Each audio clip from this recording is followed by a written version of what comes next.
Ngayon, mag-claim tayo ng parcel sa Shopee.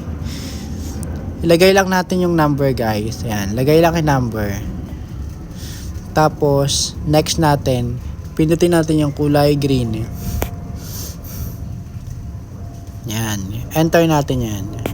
Lalabas na yung order natin sa Shopee.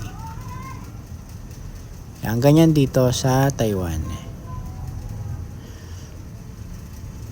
Tapos insert na natin yung pera. Lagay natin yung pera. Tapos susuklian tayo niyan pag may sukli.